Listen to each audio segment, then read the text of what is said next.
Hey, how you doing? This is RJ. So today, I'm not going to do anything particularly new. I'm going to go over a lot of older points that I've gone over in the past, some years in the past, and connect those dots under what I now see as confirmed information about how the television and movie industry works. And I'm doing that because if you look at this particularly as this is how the television and movie industry work, then it affects a lot of the smaller industries underneath which they draw from, which I'm always talking about. Things like the comic industry, the video game industry, novels, tabletop gaming, all of those. Now, number one, I'm going to, as usual, concentrate on the comic industry because it is a very good microcosm of all of these other industries. We have very good information about the comic industry, and we can connect those dots much more easily on something I have a lot of information on. But as I usually mention, this is probably true for those other industries as well, just in their own particular way. And number two, I'm doing this because this connecting of the dots under this information as it was confirmed, or as I take it to be confirmed, does help clarify a lot of why the comic industry, and again, these other industries, are acting in the way that they do. So I watched this channel on YouTube. I'm not even sure what the channel is called. They call me Chico, they call me Cheeto, I don't even remember. But he does former network executive reacts videos because he's a former network executive and he's been working in the television industry and also adjacent to the movie industry since, well, at least the 80s. And he is a former network executive. Now, about a year ago when I actually came across this channel, I didn't know if the guy was actually on the level or not, but after watching about a year of his content and subscribing about 6 months ago, yeah, he's on the level. He is a former network executive. And even though he considers himself to be a progressive, he hates SJW and woke content. He thinks that SJWs are just a toxic version of progressivism. I don't agree with him on that point, but that's neither here nor there for this video. And he has proven himself to be someone who is very much part of the nerd and geek culture. So he knows what's going on. He's a former network executive, and he hates woke garbage. I'll put a link in the description for the video of his that I'm talking about and for his channel as well, so you can go and check it out. But the statement that he made, and it's no shocker, most of us probably believe this up until this point, was that, as he put it, Hollywood is very conservative. I wouldn't use that word particularly, but he says it in the vein that they never want to do anything new. And this is why, of course, you get so many reboots and reimaginings and a whole host of sequels to something that actually works, because they're not doing anything new, they're just giving you the same old thing. Now, he doesn't particularly go into that point, but I think expanding on that point is necessary, because this is why I would not use the word conservative to describe that. What conservative usually means is that you have some attachment to something in the past. You actually believe it to be true. You think that it's a good way of doing things. You have some respect for that thing in the past, and so you bring it forward into the future and use it for your basis of what you're doing now. That's not what they're doing. They have no respect in Hollywood, whether it's television or movies, for the past. What they're doing is they want to make money and they need to cover their butts. And so this, I don't want to do anything new, isn't being conservative. It's, I don't want to take any responsibility myself for anything. Let's just rehash something from the past. And then if it goes south, you can't pin that on me. This is a very legalistic way of doing things. And to explain that, I'll give you a little bit of backstory on myself. So in my long stint at university, I did research for professors. I was part of a fellowship, etc. And that translated into, after I left university, wanting to do something in the research field. I eventually fell into working for a law firm, doing research for them, only worked for them for a handful of years, and then I started my own business doing legal research, which then morphed into doing a whole bunch of other kinds of research, and that was about 20 years ago, 25 years ago, so I really don't have much to do with that business anymore. But my point being that in my business, I worked with the lawyers for a long time, and I worked at an actual law firm doing research. Basically, I usually told people, no, I'm not a lawyer. I just do all of the research which the lawyer is actually supposed to do, but he's too busy making money to actually do himself. And this mindset of cover your butt, never do anything new, is ingrained as the first thing a lawyer must consider. He will never do anything new. And you might say to yourself, well, that's just the nature of our law system here, because it's based on precedent. You go back to precedent and you stop there. No, it's a lot more than that. It's I don't want to take responsibility for anything. And especially if it's a law firm, the people at the top stress this immensely. You're part of our firm as a lawyer. You don't do anything new because then you put us on the hook for what you have done. So that's why my research would come in handy. I would go back to the last public statement, usually, of a lawyer that worked on this case or file or whatever you can find, especially, again, in the public, and you take all of that documentation and you use it for the exact basis of what you're doing right now. The lawyer does, that is. And why does he do that? Why? Because if there's a mistake and it comes out of the new stuff that he did, then he's on the hook for that. And he either has to fix that problem out of his own pocket or out of the law firm's pocket, or in a worse situation, he'll get sued, and again, that'll come out of his pocket or the law firm's pocket. But if you base everything on somebody else's work, the last person to touch this who actually did anything, then when someone comes to you and says, you made a mistake, you can say, no, I didn't make a mistake. The guy who touched it last, he made the mistake. It's his problem. Go to him. He'll have to pay for it. Sue him if you want to sue somebody. And while I'm not talking about something as big as a movie, which makes $1 billion or hundreds of millions of dollars, I'm certainly talking about things that are putting the lawyer on the hook for millions of dollars at a time. So it's my assertion that these people in Hollywood act the exact same way. Perhaps there's a lot of lawyers in Hollywood. I'm not entirely sure. Maybe someone who has actually worked in Hollywood could answer that question for me. But it's the exact same mindset. It's never take responsibility for anything. And this is why they never do anything new. If they can help it, they always go back to something that has been used before, so you don't have to take responsibility. Now, let's take that mindset and apply it to the smaller industries that feed into the giant entertainment industry of Hollywood with movies and television. And again, as stated, I'm going to use the comic industry as my example. So, going back to videos that I've done in the past, and information that I've collected straight from the horse's mouth of people that work in the comic industry. And by the way, whenever I reference one of my videos here, I'm going to have the link in the description for it, so you can go back and listen to those videos themselves, which usually have much more of a clear statement of these things verbatim from what these people have to say, and a link in the description for where I found that information, although since my videos are now getting to be several years old, a lot of that information for those links are no longer in existence, and my videos seem to be the only place where you will find this information still. So about a year ago, I did a video about Kelly Sue DeConnick, and again, link in the description.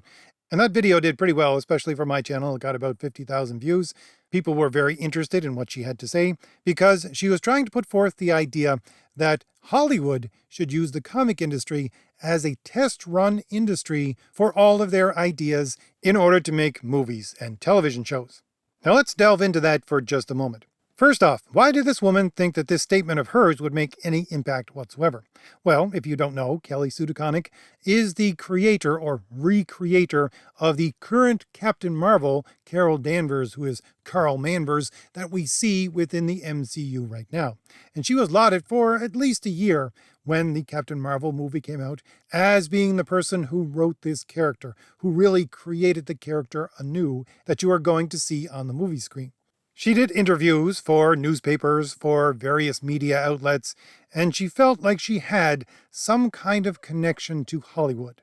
And of course, she also wrote Aquaman at the time Aquaman was coming out into the theaters. And again, that gave her a sort of de facto, yes, I have some connection to Hollywood, even though she really doesn't. The second thing to consider is why she would make such a statement. Well, she made such a statement because she was getting to be in a tough spot. She had just admitted about a couple of months earlier that the comic industry wasn't doing so well. You could see that she was hurting. Why? Well, because a couple of years before, she said quite straight out, if you don't like my politics, and by the way, she's an avowed intersectional feminist, so very progressive, if you don't like my politics, don't buy my books. And so people didn't buy her books. And not only hers, but most of the comic industry started to get into a bad spot. She said, we're not doing so well, and so she's looking for a gravy train.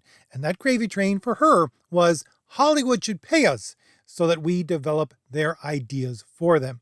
The third thing to consider is why she would make such a statement to begin with. Now, I would assert that she made such a statement because she saw that exact mechanism working at that time and in really all the time she was working for the comic industry, and she just thought, well, we should make it so that they pay us directly instead of us doing this for free. Now, is there anything more than just my assertion that this is the case? Well, if you look at a lot of the stories from indie publishers, you'll notice that they don't read like comics. What they read like is a storyboard for a television show or a movie.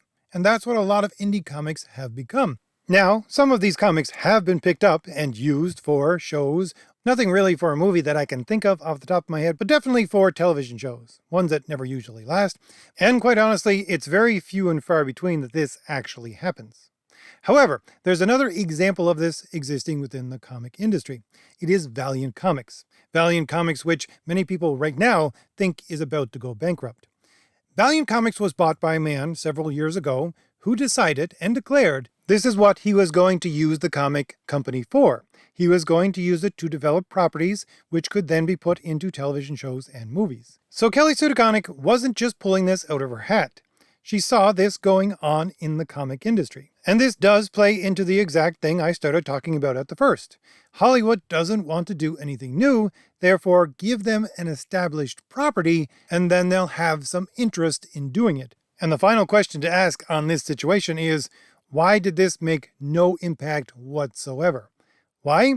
Because, as I said, the comic industry was already doing this for free.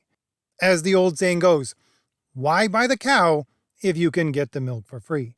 But with all that being said, let's take this as our secondary assumption. Assumption number one is that Hollywood doesn't want to do anything new, therefore it's going to look for established properties. Number two is that the comic industry, and really a lot of the other science fiction and fantasy industries as well, have been doing this for some time, feeding into Hollywood to give them established properties. Again, nothing shocking there. But let's now apply that to the comic industry and see why they can never do anything new, or at the very least for the last 10 to 15 years minimum, they've developed only things which are carbon copies, very pale carbon copies of old versions of characters and old versions of stories. I just did a post on the community section of this YouTube channel about a book that is coming out called Midnight Suns, which is, again, a rehashing of an old title from the 90s from Marvel. I'll put that in the background. And yes, Suns is spelled with a U there. The reason why they changed that supposedly is because Suns with an O is too masculine and you have to be progressive, so they changed it to S-U-N-S. But the point being that I talked about the character in the bottom right-hand corner, which is a new, diverse character for Marvel, and an OP one at that. She's a time-traveling sorcerer supreme who is also a Ghost Rider. So again, you see, they're not making anything new.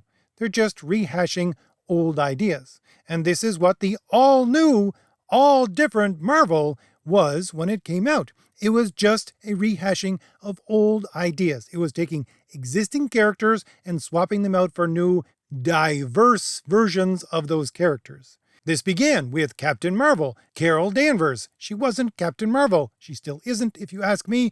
She was a replacement for the original Captain Marvel. The same thing with her replacement, which was Miss Marvel, Kamala Khan, again, taking over a mantle, not an actual new character. The same thing with Riri Williams, taking over as Iron Man. The same thing with Jane Foster, taking over as Thor. Amadeus Cho, taking over as the totally awesome Hulk. You also had a time-traveling version of all of these X-Men characters so that they were now young again, and another version of them was there.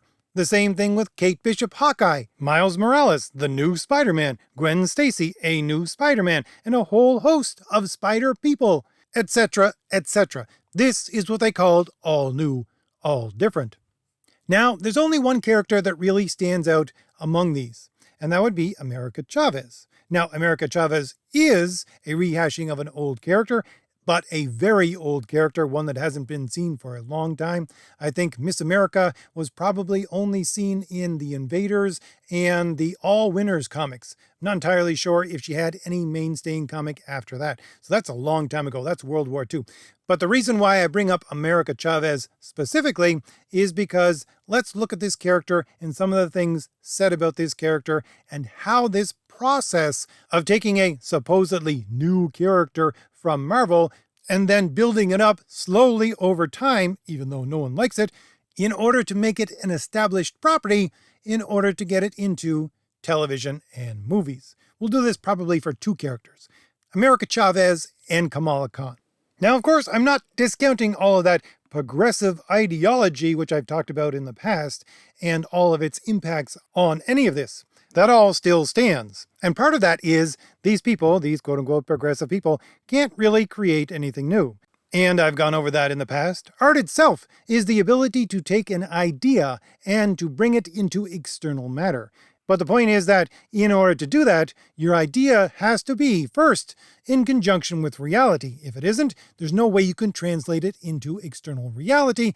And since these people put at the heart of everything that they think an idea which is fundamentally utopian, fundamentally cannot be, it's just fantasy, it can't be brought into external matter. Therefore, since storytelling is an art, creating characters through storytelling is an art, they simply cannot do this. But the point is that these people, they can't create anything new. That's another layer to this.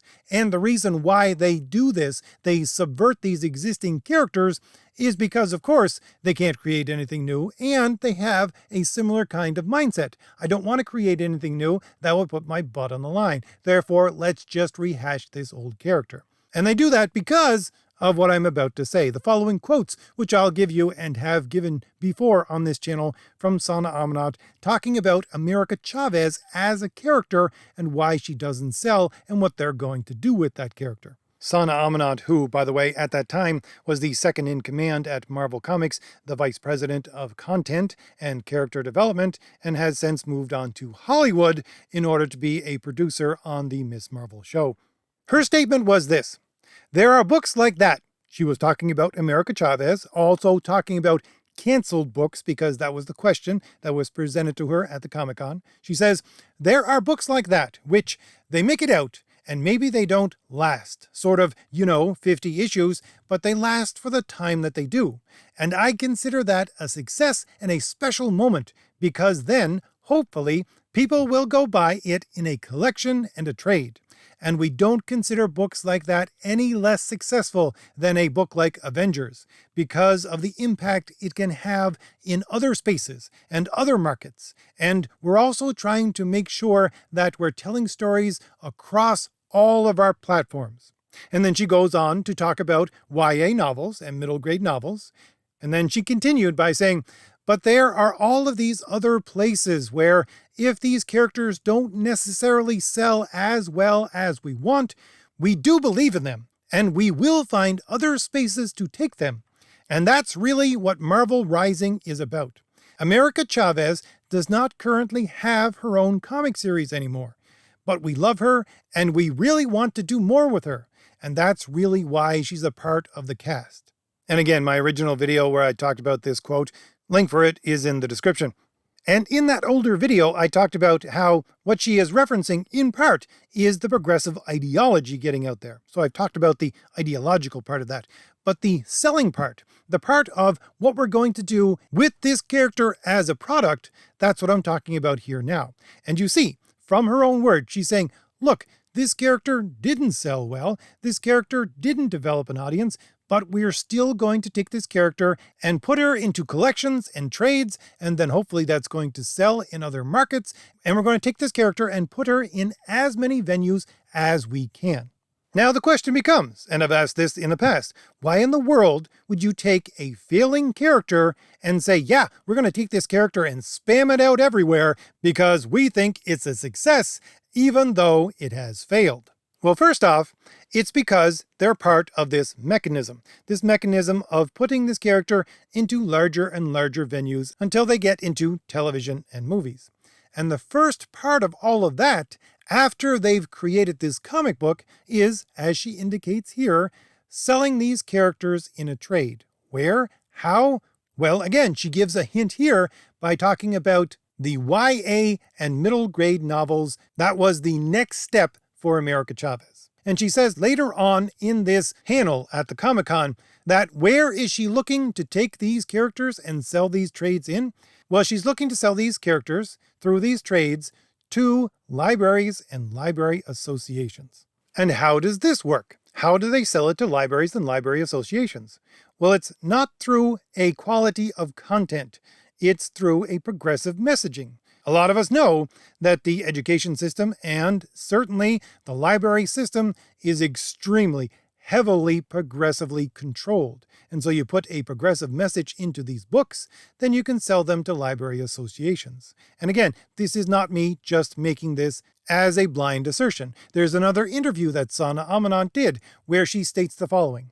I was just thinking about our commitment to young adult books and middle grade books and how that's expanded. We actually just found out that 13 of our books are named on the YALSA list, and YALSA is the Young Adult Library Service Association. We have 13 books, so these are sort of the recommendations the Library Association makes that are appropriate for that market. And then she goes on to talk about which books these are. They include Miles Morales, Ironheart, Miss Marvel, Squirrel Girl, and a whole host of other books from this all-new, all-different Marvel. The same thing, by the way, happens with DC Comics. You had, I think it was Jean Yen, who was appointed for an entire year as a Library Association director of some kind. I don't remember exactly what his title was, but the point of what he was doing was he was supposed to connect with the library associations in order to get graphic novels and comics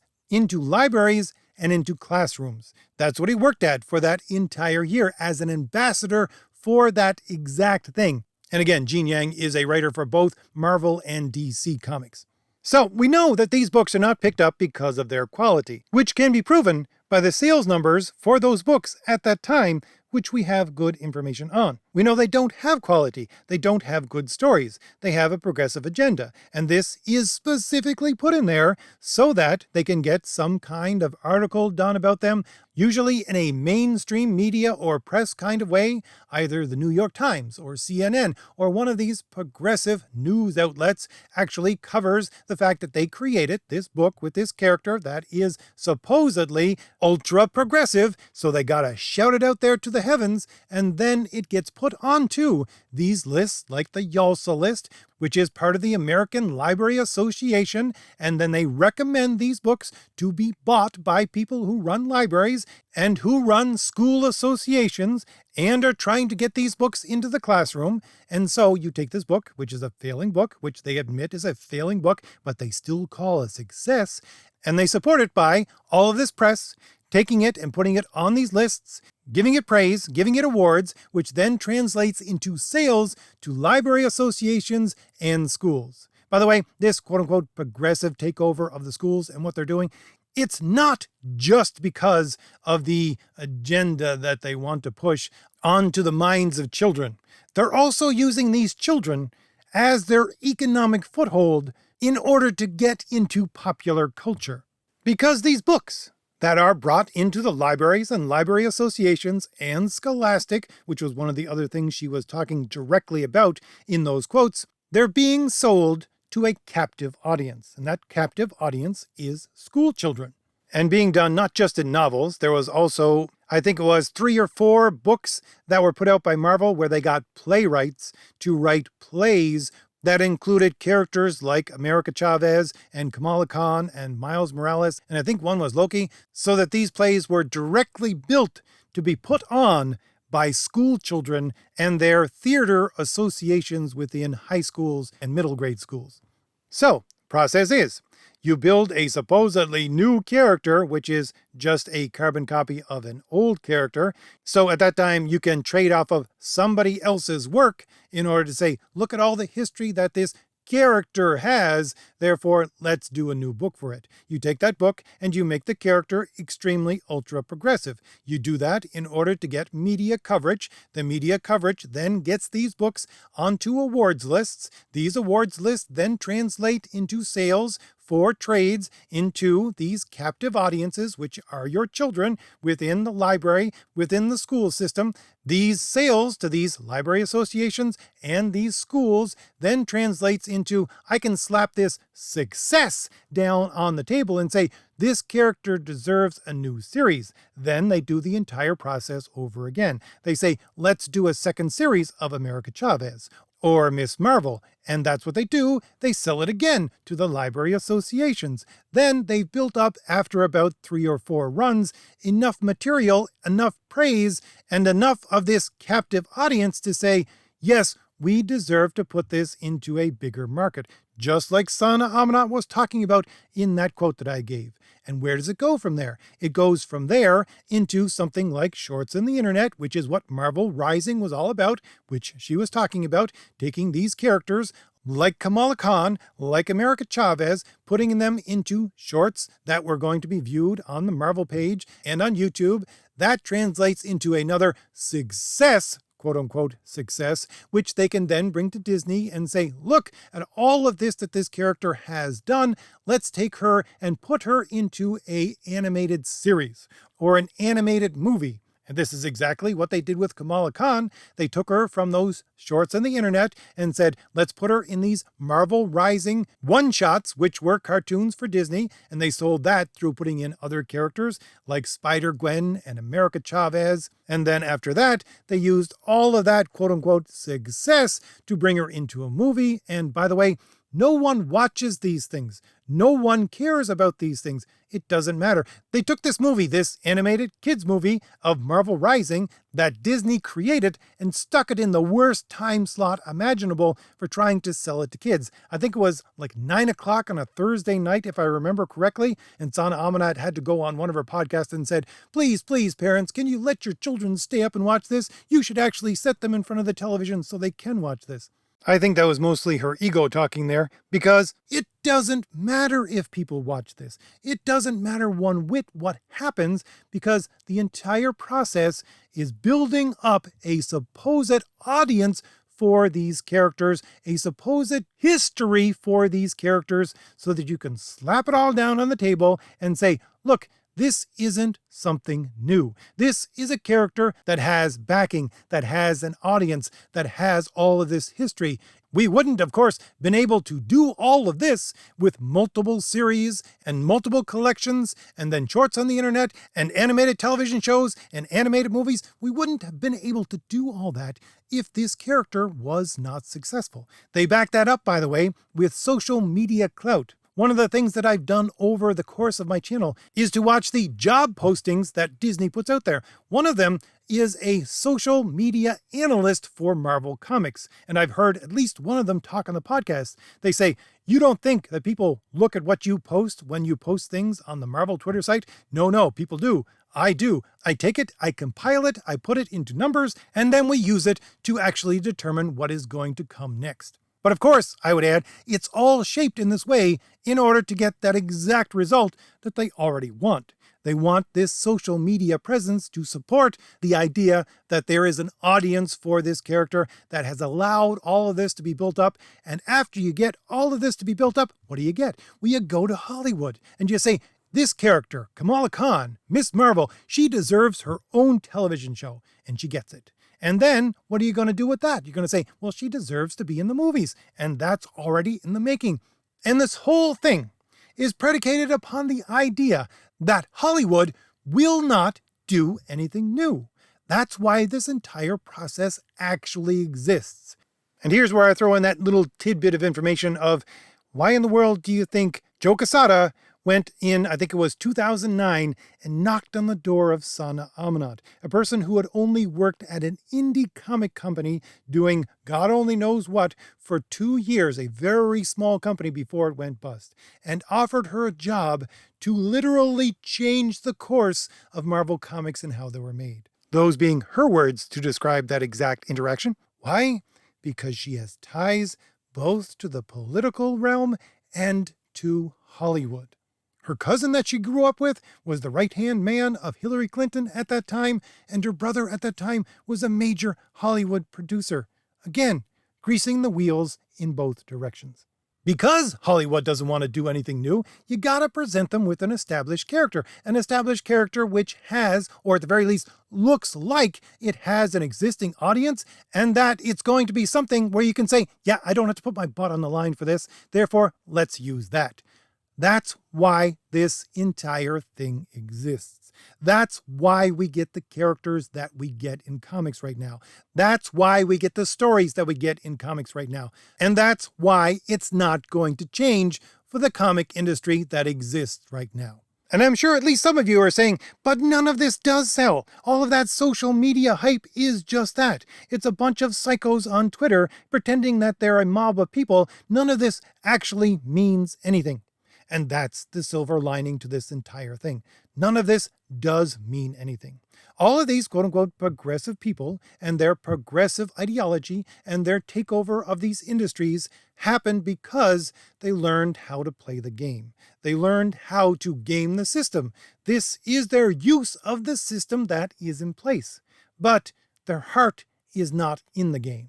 They are creating comics and characters and stories which are the equivalent, as Chris Claremont just said at C2E2, of 60s DC comics. No one cares about them, and in the future, no one is going to even remember that they exist. But they think they're tagging themselves. They're riding on the coattails of Marvel Comics and its popularity and all the popularity of the movies. They think they're becoming an ingrained part of pop culture as it exists and will exist in the future.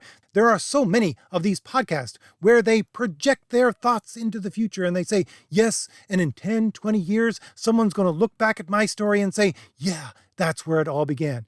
No, they're not. You're going to be forgotten, like the campy 60s Batman and Superman. I'm sorry, but I read comics in the 70s and 80s. I was in the comic shop in the 80s and the 90s. No one cared about those comics. By the way, same with things like Miss Marvel for Marvel Comics. I was able to pick up all of those comics, and the reason why I have them all is because I picked them up in a bin, which was 25 and 50 cents in the 90s. No one cared. And this is exactly the kind of entertainment that they're creating right now. The only reason why all of these people can hook their star to something that works is because someone comes along at some point and tries something new, and that blows people away. And this becomes, oh, this is the new thing. We have to do this over and over and over again because it works. But it only works because you have somebody who actually has some skin in the game, who says to themselves, I'm going to put everything on the line and I'm going to make this thing and I'm going to make it a success. Now, certainly it doesn't always work, but that's where you get something like a Star Wars. And this is all connected to the exact thing that I always talk about on my channel. This is the reason why these people can't write a good hero. Why? Because they're not heroic. Why? Because they're not willing to sacrifice anything. And their control over the mainstream media system and all of the garbage that we see today is eventually going to be wiped all away and forgotten. And it's because of the fact that these people who make this kind of quote-unquote entertainment are simply cowards. So, if I've given you anything new to think about, hit like, hit the shield in the lower right-hand corner of your screen to subscribe, and leave me a comment. Tell me what you think about all this. All right, I'll see you later. Bye.